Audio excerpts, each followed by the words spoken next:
we as a whole have alternate point of view about existence.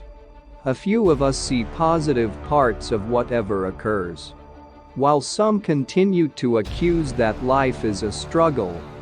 Why a few sees excellence of the nursery while some see dry leaf and waste dispersed en route. Why a few of us change the conditions around them, and some change themselves according to conditions. All things considered, the external world is only an impression of our internal world. How you feel is the way you see the world. We see life not for what it's worth, but rather as we seem to be. In the event that you are steady inside, nothing in the external world can shake you. On the off chance that you are glad inside, occasions outside cannot influence you. Notwithstanding, if your satisfaction relies just upon outer climate and individuals, you will battle for enduring joy.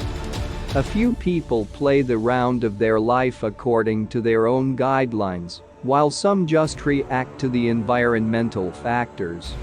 Keep in mind, no issue how hard the conditions are, you have the ability to abrogate them. Your conditions are feeble without your capacity. Why we become a captive of conditions some of the time. We feel like casualty when things run wild.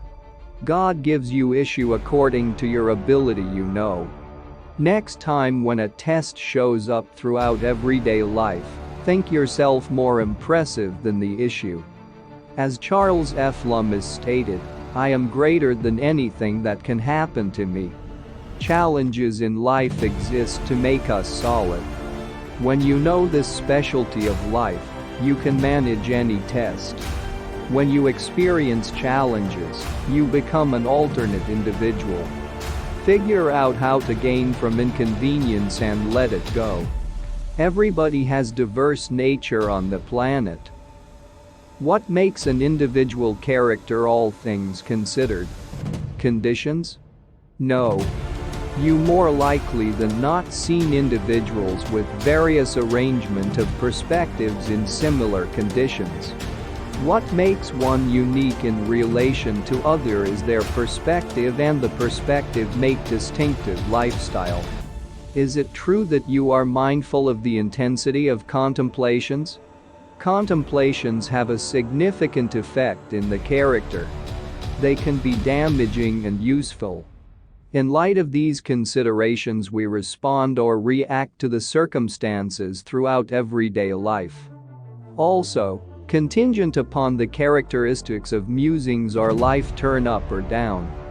The uplifting news is, we can pick our contemplations, thus the nature of our life.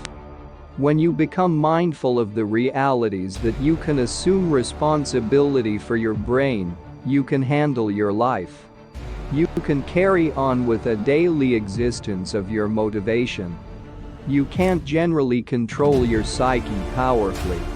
Condescend to it. As you manage a kid with affection and empathy, do it with your psyche. Reflection can help in an incredible manner. Convictions framed throughout the time since we conceived. In the Stir the Goliath Inside, Tony Robbins says once we structure a conviction, we channel every one of the data dependent on those convictions. We once in a while inquiries to our convictions.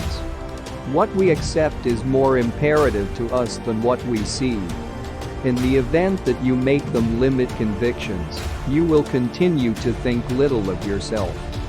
The no one but thing can break your example is to question your self-restricting convictions. Our convictions shape our life.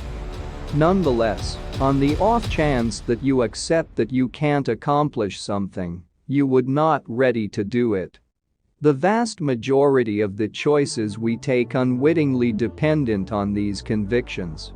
Hence, in the event that you have solid convictions that you can accomplish something, you will make a positive move.